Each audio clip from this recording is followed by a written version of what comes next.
studying, and I had actually planned on doing it tonight, but something kept just drawing me. And I want to tell somebody that there is healing in letting go.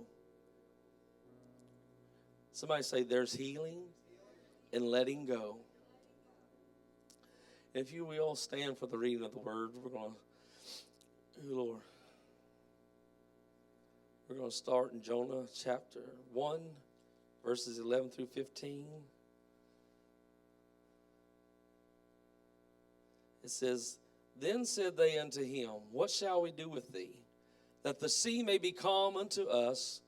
For the sea wrought and was tempest. And he said unto them, take me up and cast me forth into the sea. So shall the sea be calm unto you. For I know that for my sake this great tempest is upon you. Nevertheless, the men rowed hard to bring it to the land, but they could not. For the sea wrought and was tempestuous against them. Wherefore they cried unto the Lord and said, we beseech thee, O Lord, we beseech thee, let us not perish for this man's life, and lay not upon us innocent blood, for thou, O Lord, hast done as it is pleased thee. So they took up Jonah and cast him forth into the sea, and the sea ceased from her raging. And then in Philippians 3, we read, brethren, I count not myself to have apprehended, but this one thing I do, forgetting those things which are behind and reaching forth into those things which are before. I press toward the mark for the prize of the high calling of God in Christ Jesus. You may be seated. There's healing and letting go. I was reminded, I was quite young, and some of y'all actually do this, and my dad, he tried it, and it didn't work out too good for him. But he decided he was going to try his hand at rental property. And like I said, it didn't go so well. So he had some renters in there, and they were sort of sluggish on the rent, but he was letting it slide because it wasn't like terribly late.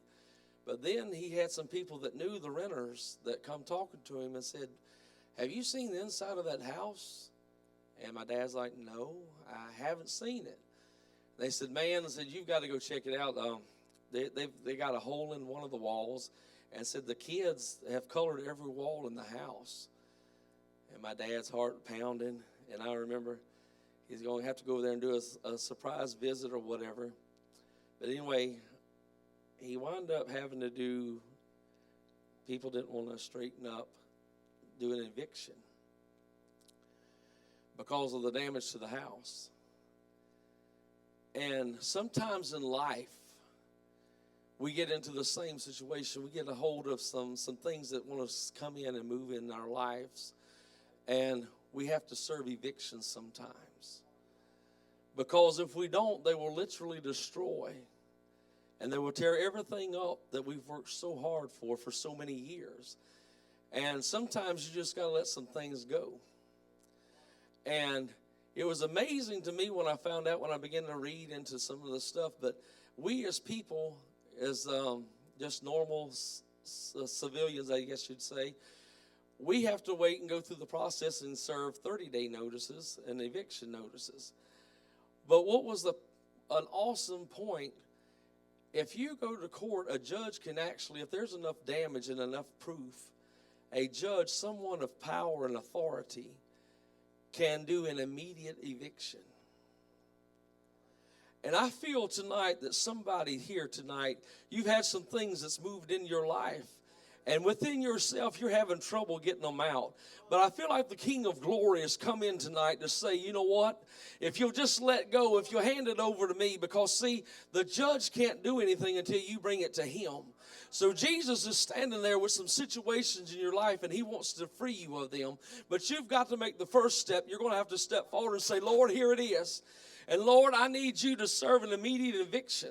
Because, Lord, within myself, I can't move this. And so if you're here tonight and you're facing them things and the devil's trying to creep some things in your life, if he's tried to put fear in there, if he's tried to put worry, maybe even some bad situations, some toxic people, some toxic situations, can I tell you, the master is here to tell you tonight that he is about to serve an immediate eviction to the devil. And only healing can become when we turn it loose. There's strong needs sometimes to let go of some stuff. Remember that ships never sink with the water that's under them or around them. It's only the water that they allowed inside of them. There are times we have to let go of the stones that are pulling us down, or we will surely drown. We travel through life carrying weights God never intended for us to tote. Trying to hold on to people, trying to hold on to situations, trying to change situations that are way beyond our control. And the troubles that weigh us down daily. They leave us struggling for life. They leave us struggling for breath. But all the time, the master is simply out crying, saying, I want to give you rest if you'll just come unto me. There's truly some healing in letting go. It was a practice of the Roman Empire back way in the centuries. What they would do for criminals who had committed crimes against the empire or spoken against the empire, they would take them and they would chain them and sometimes just tie them, but sometimes even chain dead bodies to these people. And that was going to be their last week, or sometimes it could drag out 2 weeks.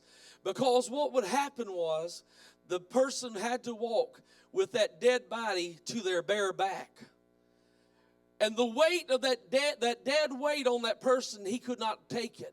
But they would force him to walk every day. And it would wear his strength completely down. And could you imagine the stench after about 2 or 3 days? You'd probably be praying for death to come. But after that, the decaying of the body would start. And they said that what actually happens is there are poisons in the body when we start to decay. And the poisons would come from that body and would get into the pores of the skin of the bare back of the criminal. And it would cause them to become sick and sicker and weaker until finally they would die a slow, torturesome death. It was considered to be one of the most cruelest ways to die. It was slow, painful, and a stenchful death. As they toted the dead weight, they grew weary from the extra weight. They could smell the nauseating aroma. The body would drain the strength. And it's a shame that some of us have wasted so many precious years, so many precious days, carrying decaying and toxic people and decaying and toxic situations that are way beyond our control anyway. The greatest healing truly can come when we cut the cords and the ropes of the dead things that we're so trying to carry day after day. There was a story a long time ago that many of you probably remember. It was a young boy, and he had got a slingshot, and he was so excited, and summer was just starting. And he was running around, and he was shooting everything he could, trees. He was shooting at rocks. He was shooting at the water. Well, he happened to shoot at toward the pond, and about that time he killed one of his dad's ducks. And as you know, some of you know the story. He looked around first thing to see, is there anybody that's caught this, that's seen this, that can witness it? And sure enough, all you guys that have little baby sisters can relate. Anybody can relate to me? There stood his baby sister with her hand over her mouth, and she said, I'm going to tell Daddy. And he said, you be quiet. You don't tell. She said, I tell you what. She said, my new wagon that Mom and Dad bought me, if you'll pull me anytime I won't tell Daddy. So he goes and he hurries up and he buries the duck, and he says, all right, okay. Well, the summer school's let out, and he's wanting to go enjoy fishing with his friends, swimming with them. But he doesn't get to see them much because the little sister has decided, you know what, I want to play in my wagon today. And so he spends his time out in the hot sun pouring sweat, pulling his sister day after day after day after day. Till finally summer's almost gone and he realized, you know what? It's almost over with, and I hadn't got to play with my friends. I hadn't got to do anything but pull my sister. I'm just going to go to Daddy. I'm going to fess up. So he goes to his father and he says, Daddy, he said, I messed up. He said, I got to tell you something. He said, no, I'm probably going to get punished. I'm going to get a whipping. He said, but you know the duck that come up missing? His dad said, yes. He said, I killed it. He said, it was an accident. He said, I had my slingshot and I was just shooting. He said, I wasn't aiming. He said, it was an accident. And he said, it strayed over that way and killed the duck. His dad looked at him. He said, son, he said, I was sitting at the window when you done it. He said, I've watched you day after day pull your sister when all you had to do was come tell me. Day after day, you've pulled your wagon load that Satan's loaded you up with. Loaded you up with guilt. Loaded you up with despair. Life can be a crazy thing. I know I've talked about it a lot. Life is like a roller coaster. It'll have you on top of the world 1 minute, and the next minute you're upside down in the lowest part, and you don't know which way's up. And the devil is constantly serving you and trying to fill your life with fears, with people that are nothing but toxic and weighing you down and bringing you down. Yet day after day, you think you can fix it. If you just keep it silent, if you just pull the wagon some more. If I just pull the wagon again today, I'll get through another day. When the Father is sitting there the whole time and doesn't want you to just endure the day, He wants to totally set you free. So you know what? That's the last time you pull the wagon. But all you got to do is come to me. But you've got to let come to me and bring it and let some things go. You got to stop hauling it. Stop trying to carry it yourself. Quit trying to pull it. Quit trying to make life happen on your own and let go of some things. Because I'm a firm believer at the end of the day, when this life is over, I'll have way more questions in my basket than I have answers. And if I let the questions of whys and wheres and how comes dictate my life, there will never be any future. You see, it was Lot's wife. I know a lot of preachers talk about her, and they begin to talk about how she looked back, and they say she was looking back at a sinful world, and yes, she was. But my personal belief is that she was not looking back at sin because she was not a partaker. She was fixing to be delivered. She was on her way out. She was not a partaker. But what she was looking at was broken dreams. She had 2 daughters that still had not been married. And although she had been in that city, and she knew that that would be her final place. That would be where they'd have her funeral. That would be where she would see her daughters married and her grandchildren come up. But it didn't happen that way. So instead of looking at the bright future and letting the past go and letting the past be behind her, she's like, I don't understand why it didn't work out like I thought it should. So she turns around and she looks. And she could have had a bright future because she couldn't let go of something. She couldn't let go of her vision of what life was supposed to be. She couldn't let go of the unfinished dreams and the goals that she had set. Can I tell you today that God has a plan for you? You may not understand where you're at today. You may not understand your situations. But can I tell you, you've got to let go of what your dreams are and say, it's not about me, God. Lord, I seek you, Lord. It's not my will, but thy will be done, Lord. And God, I place my life in your hands. And Lord, though you slay me, I will trust you. I'm going to let go of all my unaccomplished dreams, all the things that I would desire. And Lord, I'm pushing forward and I'm letting go of those things. I'm letting them go behind me.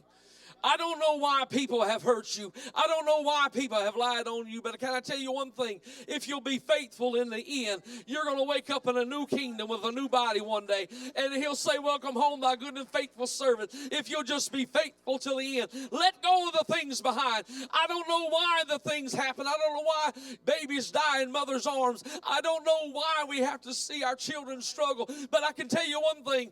God is faithful. And he says, if you just let go and trust trust me, if you'll just trust me and let go of the things you don't understand and press forward, one day you'll stand victorious. Oh, the healing that would come if we would just let go.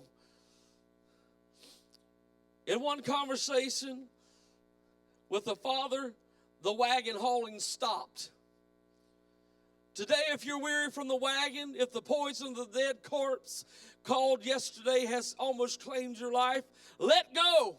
Let go. Somebody say, let go. The precious healing of letting go. I came to God one night in prayer, the song says, through my heartaches and my care, I prayed, dear Father, here's my all I'm going through. And since the day that Jesus came, I have never been the same. I'm so glad I stayed down on my knees till I prayed through.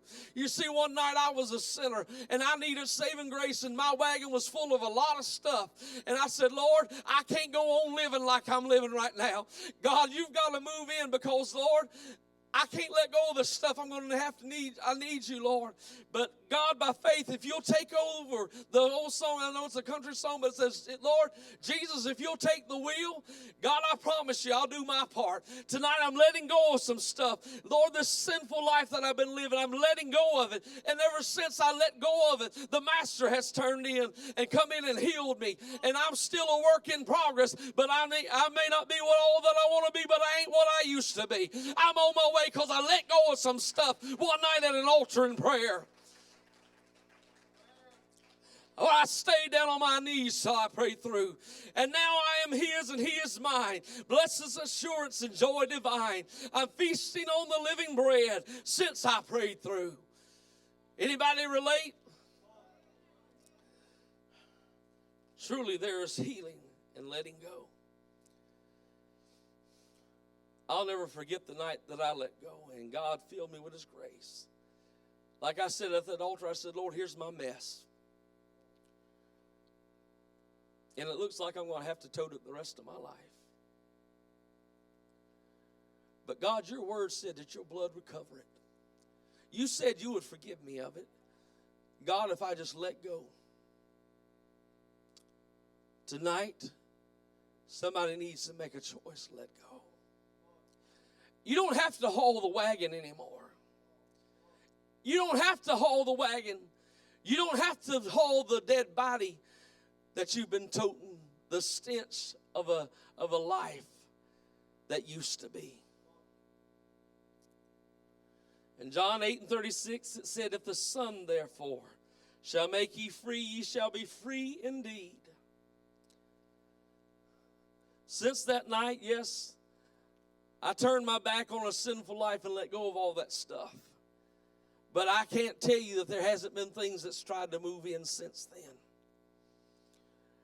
Those empty slots of things that I let go, worries tried to move in. Fears tried to move in. Some toxic people's tried to move in. Some situations have tried to move in. And I simply had to go back to the altar just like I did the first time and say, God, here's my mess. But I'm letting go and I'm placing it in your hand. Healing comes when we truly let go.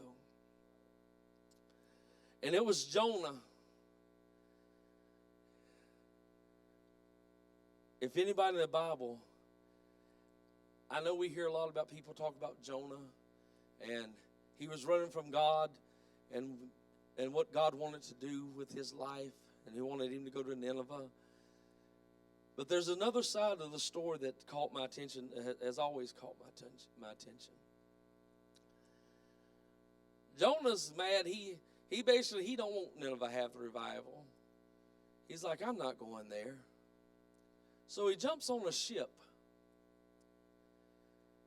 And he decides, I'll go to Tarshish here. I'll do my own thing. So we all know that the storm comes up. We read about it earlier in our opening scriptures. The storm comes up. And what I want you to catch about the story is Jonah on the ship is really the only one that's in any trouble. I don't know how many was on the ship, but I know there were several. The other men, they were all heading toward their proper destinations. They were all, the Bible says when the storm come up, they were all praying. But they weren't the problem. So finally the storm just keeps getting worse and worse, and somebody says, hey, you know what? We got to find out where the problem is here. And so they say, whose cause is this storm? And Jonah raises his hand and says, it's me. He says, I'll tell you what, if you throw me overboard, he said, the storm will go away. But the poor guys, they feel sorry for Jonah, and they say, you know what, dude, we can't throw the man overboard and just kill him. Maybe if we row harder, maybe we can make it. Maybe we can pull him. So the men, they all get together. Maybe they put some more men, extra men on the oars rowing. I don't know. But I know that they said that they tried to row again. But they said as they began to row, that the ship began to toss more. The storm and the raging seas began to get wilder and wilder. Until finally somebody, I believe, had to stand up, and I would probably been the one, stood up and said, hey, you know what? Look, this thing's getting worse and worse, and I hate it. But old buddy over there, it's him or all of us. I mean, it don't sound like it's an Einstein move that you got to make here. So they say, you know what? You're right. So the men, they get together and they say, enough's enough. We've had all the rough seas we can take. And we realize that this is the only way we're going to be able to make it to our destinations. So they take Jonah and they throw him overboard. But what the amazing part to me is, these guys did not know. They thought that they had thrown Jonah overboard to his death. But what they failed to realize, that they had thrown Jonah over into the hands of God. Because God had made a preparation. God had prepared a great fish to swallow Jonah and get Jonah back on track. Can I tell you something? There's some people and some things on board your ship that you need to let go of. And you think, well, if I keep on, I can help them, I can save them. You can't do anything within yourself. What you're going to have to do is take that same person, that same situation, and throw them into the hands of God. Because you can't do it. You can't fix it. You can't do it. But you're going to have to throw it overboard. And when I say you're going to have to let them go, I don't mean go home and tell your neighbor, tell your mother and your father that you disowned them and you never want to see them again. What I'm saying is you're going to have to say, you know what, God, it's bigger than me. Here they are. I give them to you. Lord, here, you fix them, God, because I can't. But I tell you what, God, I'm not going to spend one more sleepless night. I'm not going to set up crying one more night because, God, I trust you. I'm not throwing them away and giving up on them. I'm just saying, God, here they are. They're yours. I'm throwing them in your hand. They're not going to die. I'm just putting them where they need to be. There's a lot of things on board our ship we need to toss over. They all start praying. They see the ship is about to sink because of what they allowed on board. Something was on board that didn't belong there. I wish we had more young people, but I know they're back there. But can I tell you, there's some people in your life, you have to know what you're working with. There's some people in your life that you think you can help and you can save when they're up to no good, and you need to let them go.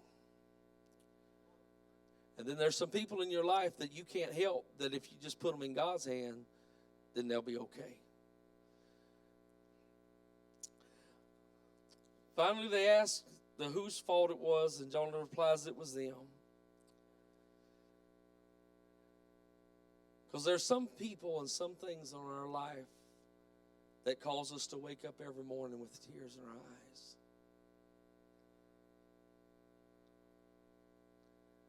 And we think if we do this, if we do that, we can fix them. But tonight, if you'll let go and just place them in God's hand. If that situation, if you'll let go, quit worrying. The Bible says without faith it is impossible to please God. When we worry, and I'm preaching to myself, God knows. When we worry, we're saying God is not able to fix my problem. And I've been there before. I've worried till I was actually sick to my stomach. And when God moved and made a way, I had to repent and ask God to forgive me for doubting.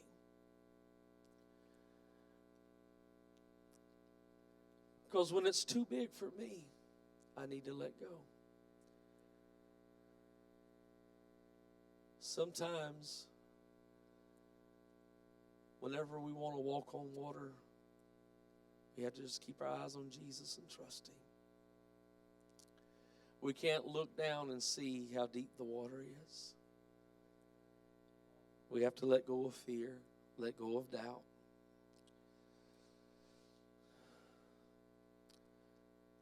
Sometimes you just got to say, Jonah, you got to go. Someone needs to tell the Jonahs in your life, Jonah, you just got to go. I love you, but if I don't let go, your poison is going to kill me.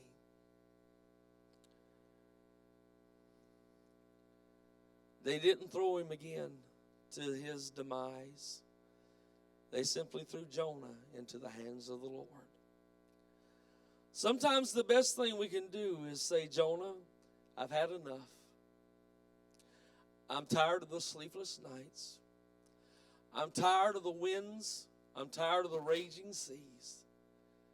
My ship is sinking. And I have to let go. I'm letting go. And the Bible declares that immediately the storm ceased. See, sometimes the only reason we are in the storm is because we are trying to hold on to some things. We're trying to hold on to some stuff. We're trying to hold on to some people, some situations that we don't have any business, that doesn't have any business on our ships. We're trying to control situations that are way bigger than us, and we better let go. There's an old song that says simply this. It says, give up and let Jesus take over. Sometimes you just got to say, here it is, Jesus, I'm letting go. Some of our Jonahs are our loved ones. It might be well with us to say, Jesus, I'm letting go. I realize I'm not throwing them overboard to die, but I am throwing them over into your hands. And I'm going to let you straighten them out. Stop trying to fix them yourself. He did for Jonah. Jonah went and had revival when God got through with him. Some of us have had toxic people hurt us. We play the videos in our heads over and over again every day. Everything they said, every lie they ever told.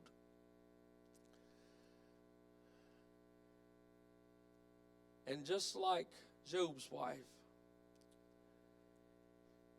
if we live with all our past hurts and our misunderstandings and our broken dreams, we will never have a future. There is no future living in the past. Sometimes you just got to say, I don't understand why all this has happened to me. But one thing's for sure, there's a heaven to gain and a hell to shun. And I'm going to move on, forgetting those things which are behind us and pressing toward those things that are ahead.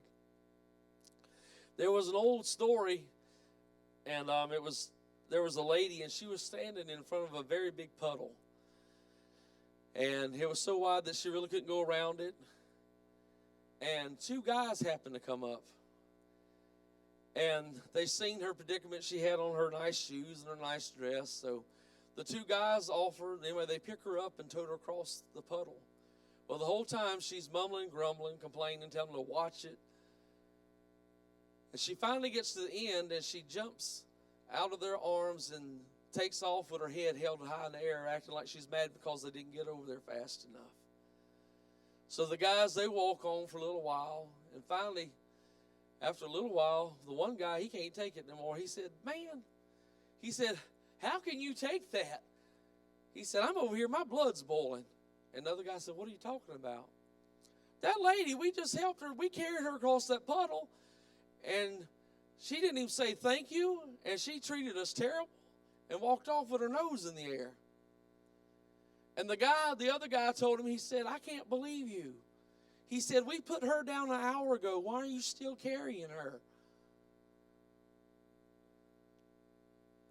There's people in your past that have hurt you, things that scarred you. And you've moved on, they've moved on, but somehow in your mind, you're still carrying them. I'm here to tell you, if you want a future and a joyful future, you're going to have to let go of some stuff. And I've had to learn it. Like I said, I'm preaching to the choir right now. Sometimes you just got to say, I'm going to let go. I'm tired of toting her. I'm not going to live there anymore. So, some of us have Jonas of guilt of our past. Can I remind you, Jesus already let go of your stuff. Now how about you? My sins were washed away. My guilt no more, for they've disappeared. They're washed whiter than snow. And I don't know about many of you, but here goes my Disney thing. If you ever watched The Lion King, there was one part that just got me, and I think Brother Jared even mentioned this. Rafiki the monkey. Don't act like y'all ain't never watched Lion King. But Rafiki the monkey, he's standing there with trying to talk Simba into come back home because Simba had done the exact same thing. Simba had let the guilt of his past talk him out of his future, his rightful destiny, his rightful future. Rafiki gets so aggravated with Simba, he says, you know what? And he just hauled off and slapped him one good time. And Simba's like, what in the world did you do that for? He said, it doesn't matter. It's in the past.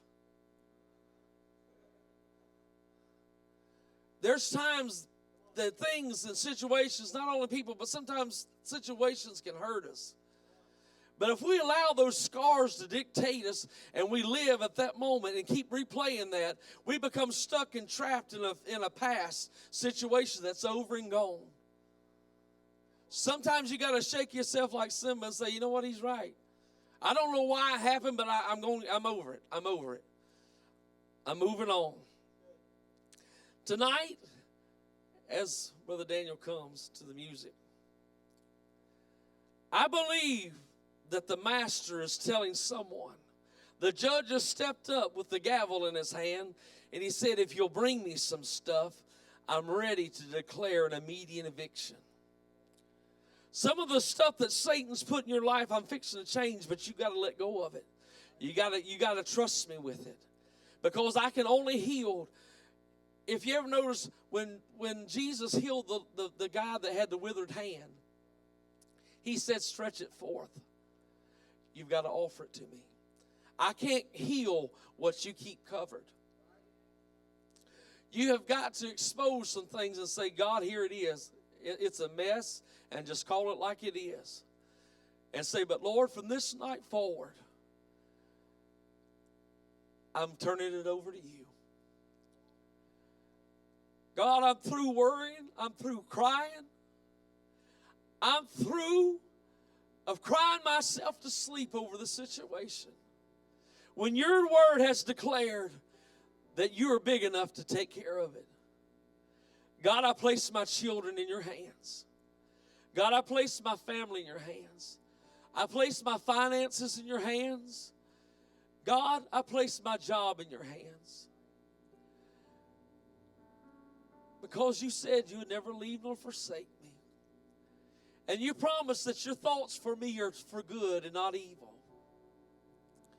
God, right now tonight, I'm going to let go of some stuff because I've carried it too long and I'm weary. The poison from these situations has almost killed me spiritually because I can't see a way out. But can I tell you, the Master is calling. Bring it to me. Come unto me, all ye who are heavy laden, and I will give you rest. If you're tired from carrying the dead weight of a rotting corpse, bring it to me. If you're tired of hauling the wagon of guilt, bring it to me. I'll set you free. There is awesome healing in letting go. Some things happened when we were children. Some things happened when we were adults.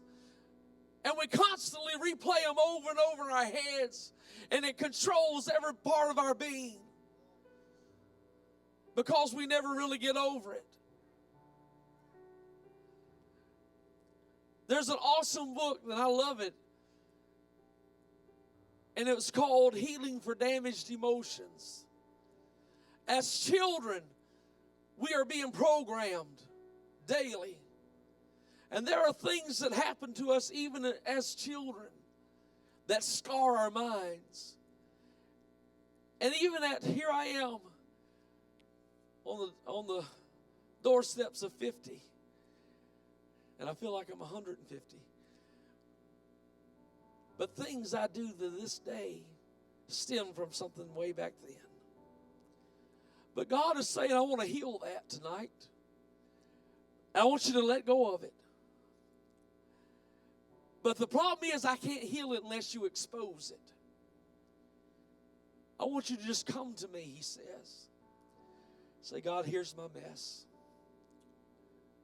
And this is what it is, God and Lord. I got to let go of it because it's taken precious years. The years have taken its toll on me. And I thought I could fix it myself, and I can't.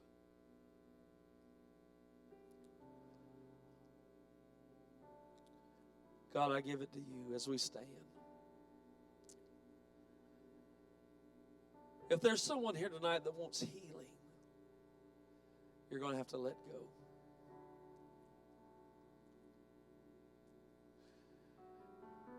Because letting go takes faith. Letting go, trusting God, I know you're going to take care of this situation. I know you're going to take care of my finances.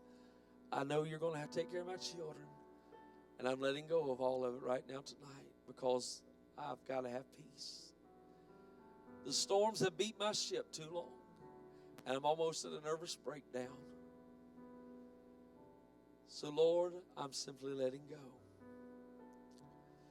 And if you want to, you can come to the altars and just maybe for a few minutes just say, Lord, I don't know what you're fighting. I know, and I promise you, I was preaching to the choir tonight because there's things in my life I have to say, God, you know what?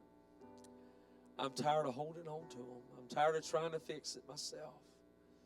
It's beyond me. I'm letting go. God bless you.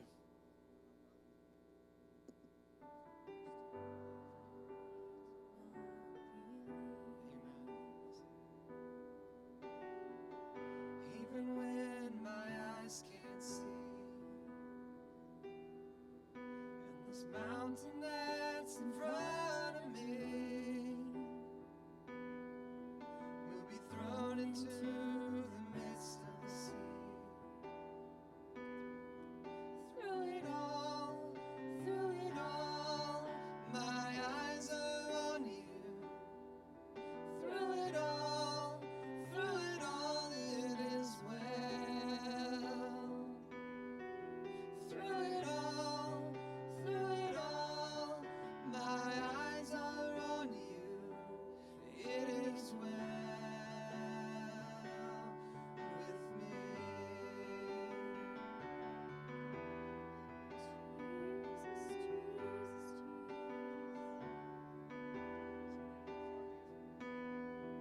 Far be it from me to not believe,